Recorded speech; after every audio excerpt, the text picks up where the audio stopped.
So we are going to start fifth module of advanced concrete technology. Then today we are going to learn about high performance concrete. So we know concrete is the most widely used construction materials as well. So any improvement in this engineering properties of concrete benefit us all. So according to ACI, high performance concrete is defined as concrete meeting special combinations of performance and uniformity requirements that cannot always be achieved routinely by using conventional constituents. So high performance concrete is that concrete mixture which possesses high durability and high strength when compared to conventional concrete. This concrete contains one or more of cementitious materials like fly ash, silica fume or ground granulated blast furnace slag. Then high performance concrete works out to be economical, and the use of this concrete in construction enhance the service life of the structure. Then high performance concrete are classified on the basis of strength. They are classified as high performance concrete of class 1, class 2, class 3, class 4 and class 5. Then we have to learn about the properties of high performance concrete. Various properties are there. First is high compressive strength, then high early strength, high modulus of elasticity, then high abrasion resistance, high durability and good longevity in under severe conditions, then low permeability. It is also having high chemical resistance and also high resistance to de-icing agents. Then impact resistance is high, it is easier to place, then get compacted without segregation, then resistance to bacterial as well as mold growth. Stress strain behavior. So this is the graph showing the stress strain relationship of high performance concrete. So the shape of ascending part of stress strain curve is more linear and steeper for high strength concrete, and strain at the maximum stresses slightly higher for high performance concrete, and the slope of the descending part becomes steeper for HPG, and it exhibits less internal microcracking than lower strength concrete for a given imposed axial strain. So next it is ductility, then fatigue strength. Next you have to learn the characteristics. So very low porosity through a tight and refined pore structure of the cement paste, very low permeability, high resistance to chemical attack, low heat of hydration, then high early strength and continued strength development, low water binder ratio, low bleeding and plastic shrinkage. So next main topic is the factors controlling the strength. Selection of material. The production of high performance concrete involves the following three important steps. One is selection of suitable ingredients for concrete having the desired rheological properties, then determination of relative quantities of ingredients in order to produce durability, and careful quality control of every phase of concrete making process.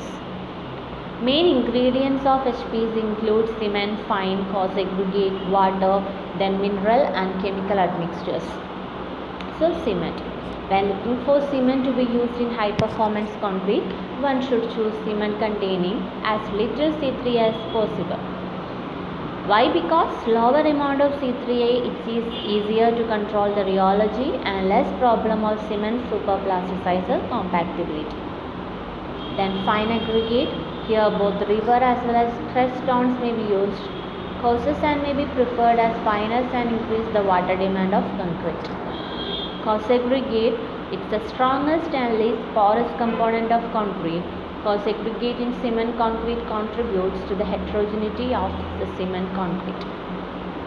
Then water. Water is an active ingredient. The strength of cement concrete comes mainly from the binding action of hydrated cement gel. Then chemical admixtures. They are the essential ingredients in concrete mix as they increase the efficiency of cement paste by improving workability of the mix. Then different types of chemical admixtures used is plasticizers, superplasticizers, retarders, air entraining agents. Now, plasticizers and superplasticizers helps to disperse the cement particles in the mix. Retarders, helps in reduction of initial rate of hydration. Then air entraining agents artificially introduce air bubble that increase the workability of the mix. Then mineral admixture. The major difference between conventional cement concrete and high performance concrete is the use of mineral admixtures in the latter.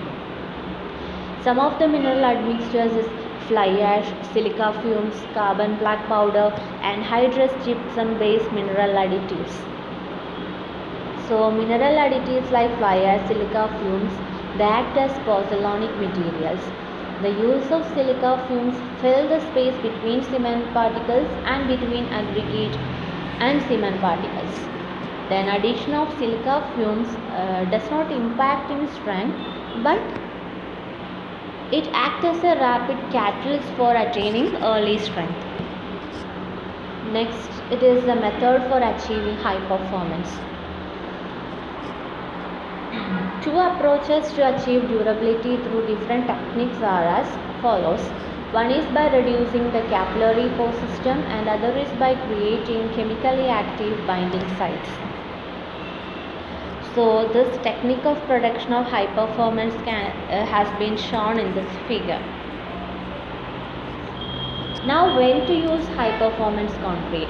So high performance concrete can be used in severe exposure conditions where there is a danger to concrete by chloride or sulfate or other aggressive agents as they ensure very low permeability. High performance concrete can be used to prevent deterioration of concrete, and since high performance concrete has got low permeability, it ensures long life of a structure exposed to such conditions. Next is the advantages, that is speed of construction, economical, then high seismic resistance, improved durability, abrasion resistance, high tensile strength, reduced maintenance cost. Disadvantages are also there. That's an extended quality control. Initial cost will be high, then special constituents are needed, manufactured and placed carefully. Next you have to learn about applications where all high performance concrete is in use. One is in pavements, that is due to its reduced permeability, increased wear and tear resistance, to steel studded tires and improved face throw durability, high performance concrete is used. Then in case of bridges, then use of high performance concrete would result in smaller flows pre-stress and consequently large permissible stress and small cross section being achieved. High-rise buildings, the reason for using HPC in case of high-rise building is that to reduce the dead load, the deflection, vibration and also the maintenance cost. Then some other miscellaneous applications include, they have been used with and without conventional reinforcement in many field applications. These include bridge deck overlays, floor slabs, pavements, etc. Addition of steel fibers is known to improve most of the mechanical properties of concrete, namely its static and dynamic tensile strength, energy abrasion and toughness and fatigue resistance. So this is all about high performance concrete. Next topic is about lightweight concrete. We can continue in the next class.